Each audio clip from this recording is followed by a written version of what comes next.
Bem-vindos ao canal do Vale Concurso. Eu sou o professor Mauro, a nossa matéria de História, e a nossa dica de hoje é para você que está aí se preparando para o concurso da Guarda Civil Municipal de Campina Grande. Para você que está com dificuldade de História, para você que quer aprender História de um jeito fácil, para você que quer gabaritar neste concurso, a hora é agora. Venha com a gente, o nosso tema já está no quadro, então hoje nós vamos passar para vocês um Vale Tudo. O que é o Vale Tudo?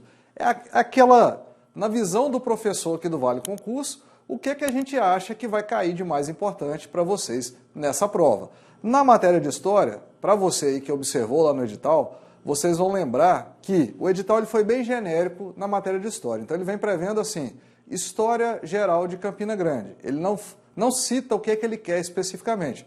Então coube a nós, professores, né, o Vale Concurso sempre preocupado com a sua aprovação, nós fomos lá destrinchar para vocês o que vai cair de mais importante.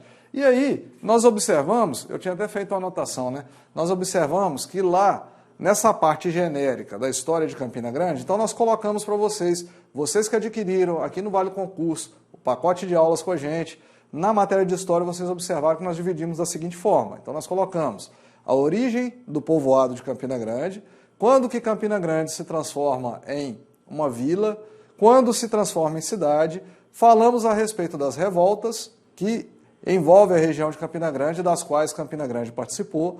Falamos também a respeito do Ouro Branco, que é aquela parte onde a economia do algodão fez a cidade crescer e se desenvolver bastante. E falamos também da cidade tecnológica Tech City, que é hoje uma realidade de Campina Grande. Nós fizemos então essa divisão. O que é que nós vamos fazer nesse Vale Tudo de hoje? Nós temos aí para vocês, este Vale Tudo ele tem 30 minutos de duração, então não dá para passar toda a matéria de História para vocês. Então você que ainda não adquiriu o nosso pacote de aulas, a gente pegou aqui o que a gente acha que vai cair de mais importante. Então na parte das revoltas, que é um dos temas que nós colocamos lá no pacote de aulas, nós vamos trazer nessa aula de hoje aqui as principais revoltas que envolveram Campina Grande, ou que Campina Grande participou. E aí nós já colocamos aqui no quadro, né?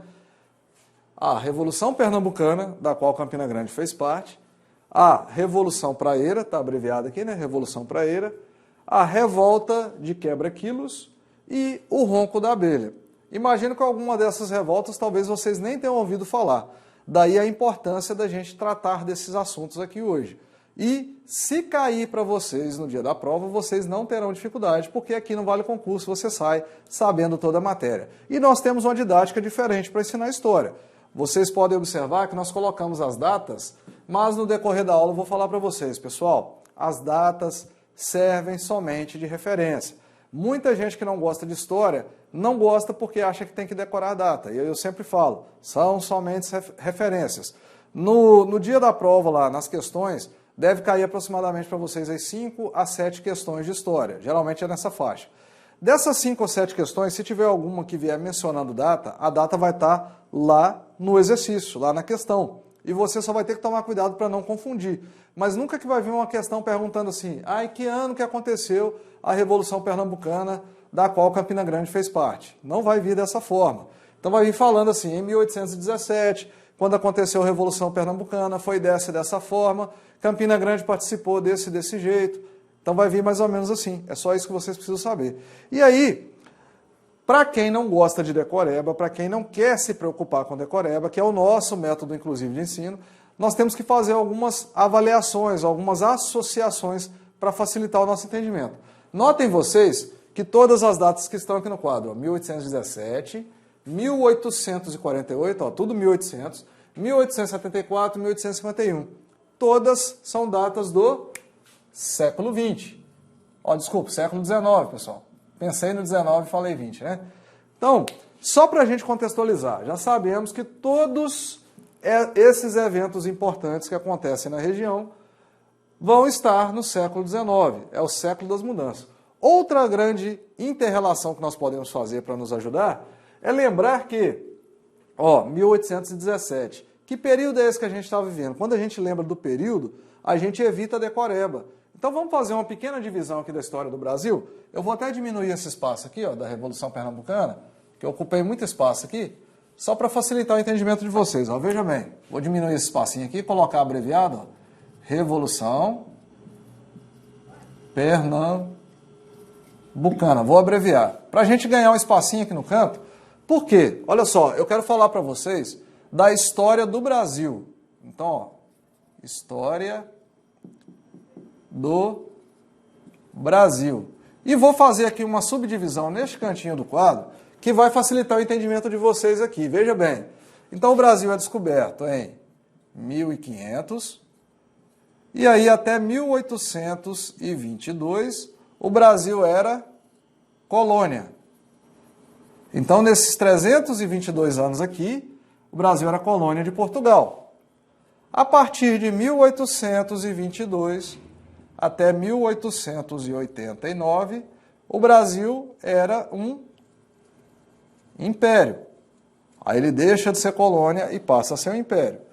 E de 1889 a 1930, nós temos o período chamado República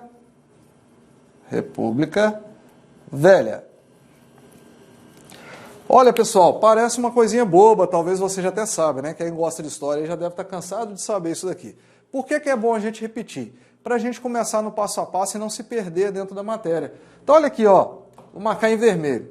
O Brasil, então, é descoberto em 1500, isso aí todo mundo sabe. A gente viu lá no ensino fundamental, a gente ouviu falar disso a vida toda. Quando que ocorre a independência do Brasil? Quando que o Brasil deixa de ser uma colônia de Portugal? 1822, o nosso famoso 7 de setembro, que também é uma data que nós conhecemos porque a gente ouviu falar disso a vida toda. Eu sempre falo aqui nas minhas aulas, né?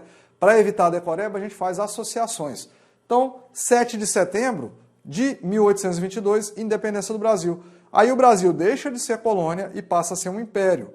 O Brasil vai ser o primeiro império na América Latina, né, separado da Europa. Então, de 1822 a 1889, Brasil Império. Veja bem que a Revolução Pernambucana, eu tinha colocado aqui 1817, né? Eu apaguei a data aqui. 1817 está antes de 1822, está antes da independência. Então, essa revolta a gente já sabe que aconteceu dentro do período do Brasil Colônia, ou período colonial, né? Brasil colonial. Aqui nós estamos em 1848, então nós estamos aqui dentro do Brasil Império. Brasil Império. Aqui também Brasil Império, né? 1874, olha lá, está antes de 1889, confere a nossa linha do tempo ali, ó. Então aqui a gente tem Brasil Império. E aqui também, 1851, Brasil Império.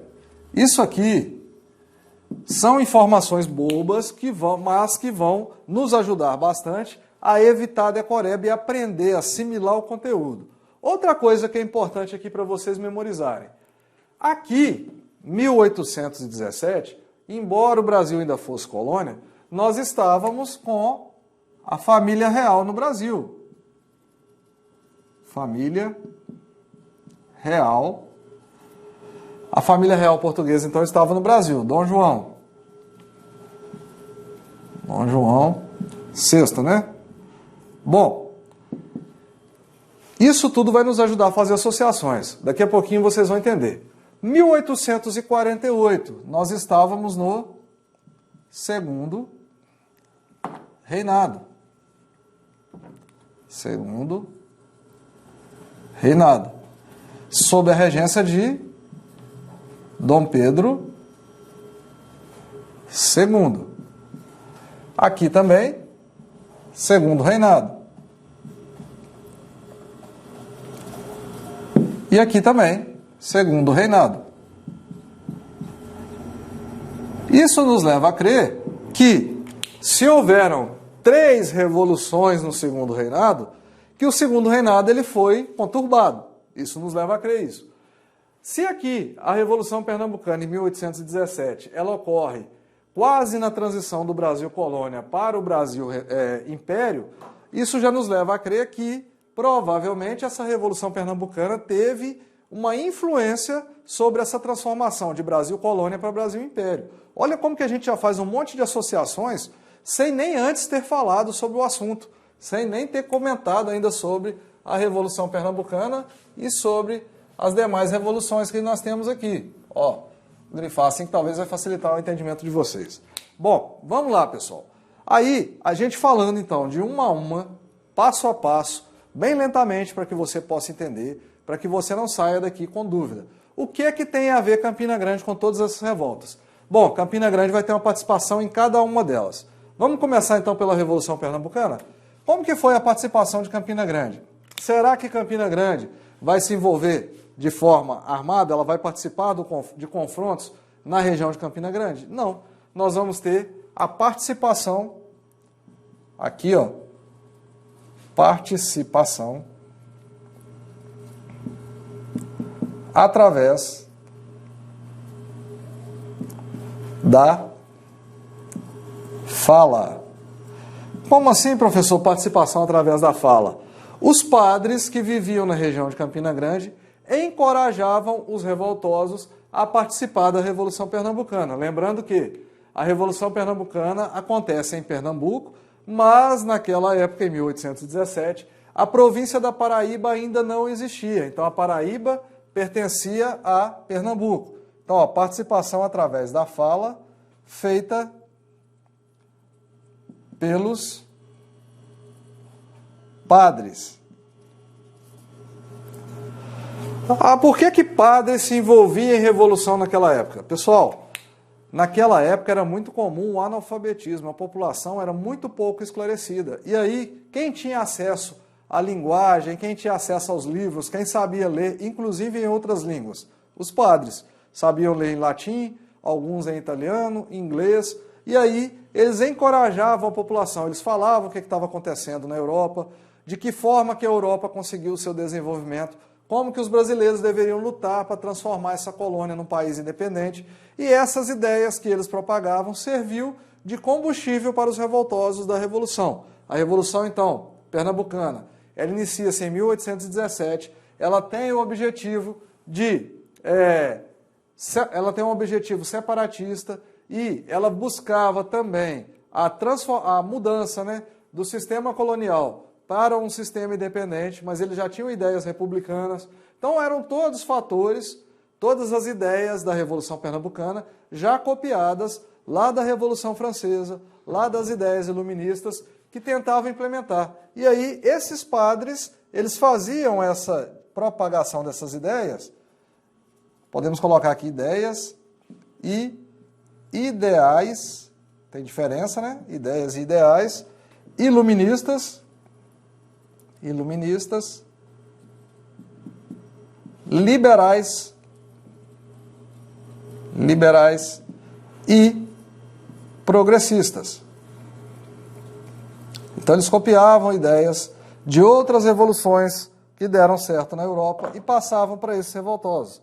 Progressistas. Faltou aqui. Tá.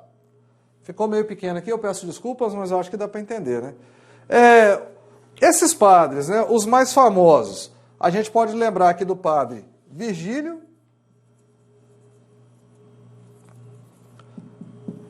Esse era um dos mais famosos. Não acredito que seja cobrado em questão de concurso público nomes específicos, porque vocês vão ter muitas outras coisas para estudar. O que é importante a gente saber, pessoal, em concurso público? Com a nossa experiência aqui, o professor Mauro já trabalha com concurso público há muito tempo. Então, eu posso garantir para vocês, prova de história para concurso, eles querem saber se você entendeu tudo. Eles não vão ficar nesses pormenores. Qual era o nome do padre que incentivou os revoltosos a lutar na Revolução Pernambucana? Não é dessa forma. As perguntas são mais diretas, mais objetivas. Eles querem saber se você teve um compreendimento da matéria toda, ok? Então, quando a gente chega aqui, ó, na Revolução Praeira, a Revolução Praeira, por que ela tem esse nome? Vamos falar um pouquinho dela? Ela acontece através do Partido Liberal, que era contrário, aqui a gente já estava no segundo reinado, né? Então o Partido Liberal, ele queria acabar com o Império e queria que o Brasil se tornasse uma república. Vai ser uma revolução que vai ser sufocada pelo governo da época, né, por Dom Pedro II. Ele vai enviar tropas, chamadas tropas legalistas, né? As legalistas lutavam a favor dos conservadores, que eram da ala governamental. E aí, o Partido Liberal de Pernambuco, Partido liberal. Por que liberal? Queria inovar, queria ideias novas. Eles também eram chamados de praeiros. Praeiros. Porque a sede do Partido Liberal e do jornal responsável por propagar as ideias liberais ficava na Rua da Praia, em Recife. Por isso o nome Revolução Praeira. E eles lutavam contra quem? Contra quem era a favor da manutenção dos privilégios da nobreza brasileira. Então eles queriam acabar com esses privilégios, eles acreditavam que quando houvesse instaurado uma república com os representantes do povo sendo eleitos através do voto popular, que isso iria mudar. Lê do engano, né? Nós estamos em 2021 e nós sabemos que ainda existem muitas mordomias como existia ainda na época lá do Segundo Reinado. Então nós sabemos que hoje um senador, um deputado, ele tem direito a assessor, ele tem direito a motorista, cabeleireiro, segurança, tem direito a moradia gratuita, tudo pago pelo Estado. Então essas mordomias já existiam desde aquela época, já se criavam revoltas para tentar derrubar isso, acreditando que com o modelo republicano isso iria diminuir. Mas a gente viu que na prática isso não vai acontecer, né? Bom, eu não falei, tem que voltar aqui um pouquinho, a respeito da Revolução Pernambucana, da participação de Campina Grande especificamente, né? Vocês vão fazer concurso para a cidade de Campina Grande, a gente não pode se perder. A participação de Campina Grande, então, ela vai ser a participação dos padres da cidade que iam encorajar os moradores daquela região a lutar nessa revolução. Mas Campina Grande não vai se envolver diretamente de forma armada. Aqui na Revolução Praeira, a participação de Campina Grande vai ser de receber presos políticos, porque Campina Grande já tinha nessa época um presídio, né, estruturado, e aí vai receber presos políticos, e a participação de Campina Grande ela vai ser mais diretamente a partir do momento em que os revoltosos tentam invadir Recife, e aí eles conseguem matar um dos representantes, um dos fortes representantes do governo, né, que era Nunes Machado, e aí com a morte dele, esses revoltosos, as tropas do governo vão expulsar esses revoltosos da região de Recife e eles vão fugir para a Paraíba e vão tentar se abrigar na região de Campina Grande. Precisamos lembrar que é uma região que é um elo de ligação entre João Pessoa e o interior, né, o sertão. Então é uma área muito importante e aí eles vão buscar abrigo naquela região, além de receber também os presos políticos. A gente não falou aqui também da Confederação do Equador, que também vai ter uma participação de Campina Grande, recebendo também presos políticos. Só que a Confederação do Equador ela vai acontecer não tendo envolvimento direto de Campina Grande. Campina Grande vai somente receber presos políticos. Mas a gente pode citar aqui que tanto na Revolução Praeira como na Confederação do Equador,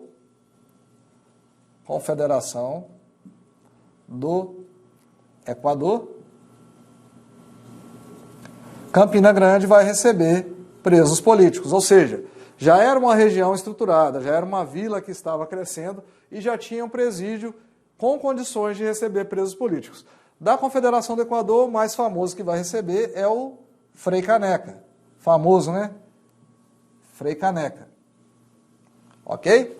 Bom, as outras duas revoluções aqui, as outras duas revoltas, a revolta de Quebra-Quilos. O que foi a revolta de Quebra-Quilos? Que vai acontecer aqui no Segundo Reinado. O governo brasileiro da época, copiando ideias lá da França, era muito comum naquela época as feiras livres, né? Então, a região de Campina Grande, o entorno ali de Campina Grande tinha muitas feiras. Essas feiras vendiam de tudo, rapadura, banana, farinha, ovos, mandioca, vendia-se de tudo. E aí, não existia no Brasil, até essa época, não existia uma unidade de medida. Então não havia quilo, litro, metro. Então como que era vendido? Um determinado feirante, ele vendia banana por exemplo, né? Vou vender a penca. O outro vendia, vou vender um saco de bananas. O outro, eu vou vender, vou contar com os dedos, né? 5 bananas. Então cada um vendia de um jeito. O que o governo tentou fazer nessa época? Ele tentou disciplinar, ele tentou organizar e colocar uma unidade de medida. Então, né? Aí criou lá os quilos, né? 1 quilo, né? 5 quilos, as unidades certinhas. Aí criou o litro, né? Então vai vender o leite, por exemplo. Então vai ser o litro, não vai ser, não vai vender, um vai vender um balde, outro vai vender um tonel, outro vai vender um barril, vai ser o litro. Então ele criou essas unidades de medida. E aí os revoltosos, que já eram contrários às ideias de Dom Pedro II, aqui no Segundo Reinado, o que é que eles vão fazer? Eles vão difundir a ideia de que o governo estava tentando, com a criação dessas unidades de medida, dar prejuízo para a população que já era massacrada, que já pagava impostos altos e já vivia na miséria. Isso vai fazer com que, na cidade do Rio de Janeiro, os revoltosos vão invadir um mercado e vão quebrar todas essas unidades de medida.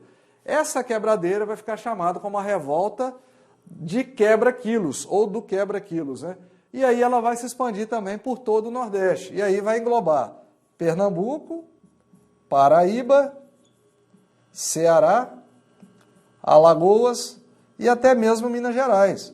Então vai se expandir por todo o Nordeste brasileiro. E mais uma vez, para sufocar essa revolta, porque não estava se tornando impossível, naquela época de 1874, se fazer feiras livres no interior do Nordeste, porque todas as vezes que se tentava, os revoltosos iam lá e quebravam tudo. Então, foi necessário que o governo mandasse para a região suas tropas para sufocar este movimento. Mas é uma revolta que ficou famosa e que vai ocorrer na região de Campina Grande. Pode cair na prova de vocês? Pode. Se cair, você já sabe do que se trata. Foi uma revolta popular contra as unidades de medida. Então, na verdade, se a gente fosse traduzir para os dias atuais, seria uma espécie de fake news, né? A intenção do governo era boa, né, para criar uma unidade de medida, algo que já ia acontecer futuramente, e aí os opositores do governo criam essa fake news de que estou falando de fake news que é uma linguagem atual só para vocês entenderem, cria essa fake news de que o governo com isso estava tentando acabar com a produção, acabar com os ganhos da população, e vai gerar uma revolta. O ronco da abelha vai ser bem parecido com o quebra-quilos, a motivação. Também vai acontecer no Segundo Reinado, 1851, vai durar até 1852, mas não se preocupem com data, como eu falei. Então, o ronco da abelha, o que vai acontecer? Também nas feiras livres, vai acontecer uma espécie de fake news, né, um murmúrio lá, um burburinho, né, dos revoltosos contra o governo, falando, o governo cria um censo para fazer uma contagem da população. Então, lá em 1851, o governo tenta, uma tentativa de criar uma lei, ele cria através de decretos, que a população precisaria ser registrada e contada. Então, naquela época não existia cartório, as pessoas nasciam, eram batizadas nas igrejas e ficava só um registro lá na igreja. Então, ele passa a fazer a contagem do número de nascimentos e mortos, né? Então, ele vai fazer a contagem de nascimentos e de óbitos. E também vai olhar quantos, dentre a população brasileira, quantos eram homens, quantas mulheres, crianças, jovens, idosos, negros, brancos, começa a fazer essa contagem. Era uma espécie de censo, né, trazendo para os dias atuais. E aí o que acontece? Mais uma vez, os opositores do governo propagam a ideia de que o governo estaria fazendo essa contagem para poder escravizar novamente a população. Em 1851, a gente estava caminhando para a abolição da escravatura. Em alguns lugares, o Maranhão, por exemplo, já havia excluído a escravidão. E aí, lá no Maranhão já era proibido, né? E aí, eles começam a imaginar que o governo estava contando a população para poder escravizar, para poder vender os filhos deles. E aí a população entra em pânico e começa o ronco da abelha. Por que o nome ronco da abelha? O local onde era o maior ponto de encontro da população naquela época eram as feiras livres. E a região de Campina Grande tinha grandes feiras livres, tanto em Campina Grande quanto nas cidades vizinhas. E aí, esses opositores do governo chegavam nas feiras e começavam a falar entre eles, cuidado, estão vindo aí contar a população, está querendo escravizar a gente, está querendo vender a gente para os europeus e tal, e aquela coisa toda. E aí, quando os guardas do governo chegavam próximo, aí eles começavam a imitar o barulho da abelha, né? Era o ronco da abelha ou a revolta de marimbondos, né? Era bem parecido. Eles faziam um barulho semelhante a marimbondos e abelhas, né? Para despistar as forças do governo. Então, por isso que teve esse nome, o ronco da abelha. Mas também era uma fake news, porque essa contagem de nascimentos e óbitos era algo que era necessário e importante para o governo da época. Então, ele queria normatizar aqui, assim como ele queria normatizar aqui os pesos e medidas. Bom, A participação de Campina Grande, então, que é o que interessa para nós, é o que pode ser cobrado para vocês lá no dia da prova. Se cair, então, a respeito da Revolução Pernambucana, eu acredito que não vai vir cobrando como aconteceu a Revolução, o que foi a Revolução. Vocês estão fazendo concurso, não é para a nível federal nem a nível estadual, vocês estão fazendo concurso a nível municipal. Então, provavelmente vai perguntar a participação de Campina Grande na Revolução Pernambucana. Como foi a participação? Foi uma participação feita pelos padres, os religiosos, e era feita através da propagação de ideias e ideais iluministas, liberais e progressistas. Ideias para se instaurar no Brasil uma república e acabar com a monarquia. Ideias para levar o Brasil a uma independência de Portugal, porque ainda vivíamos no período colonial. Então é isso que deve cair. Como foi a participação de Campina Grande, então? A participação foi através dos religiosos, incentivando a população com ideias inovadoras, uma vez que a população não tinha acesso às informações, ok? Então guarda isso aí. Sobre a Revolução Praieira, como foi a participação? Falei que a Revolução Praieira envolvia o Partido Liberal Pernambucano, eles eram chamados de praieiros, e eles tinham ideias de acabar com o Império Brasileiro e transformar numa república, ideias liberais. O governo vai e sufoca o movimento, que acontece principalmente em Recife, e os revoltosos fogem para a região de Campina Grande. Então, qual que é a importância da participação de Campina Grande na Revolução Praieira? Campina Grande serviu de rota de fuga para os revoltosos. Além disso, vai receber presos políticos também. Os que não conseguiram fugir foram presos, alguns foram levados para Campina Grande. Neste mesmo período, Campina Grande vai receber presos da Confederação do Equador também, que não vai acontecer na região, mas Campina Grande vai ter uma participação recebendo presos políticos, o mais famoso deles, Frei Caneca. Então, é importante a gente saber que Frei Caneca ficou preso em Campina Grande, faz parte da história da cidade? Faz. Vou até grifar aqui de vermelho. Revolta de Quebra-Quilos. Por que Campina Grande tem uma participação importante nessa revolta que foi contra as unidades de pesos e medidas? A participação importante é porque já era uma vila grande, famosa, um local de passagem de muitas pessoas indo do litoral para o interior, do interior para o litoral. E nessa localidade aconteciam muitas feiras, com a participação de muitas pessoas. E aí foi um dos locais onde Quebra-Quilos se desenvolveu. E aí depois vai se expandir por todo o Nordeste brasileiro e o governo vai tentar sufocar. O Ronco da Abelha, pelo mesmo fato. Era uma região onde aconteciam feiras importantes, com a participação de muitas pessoas, e aí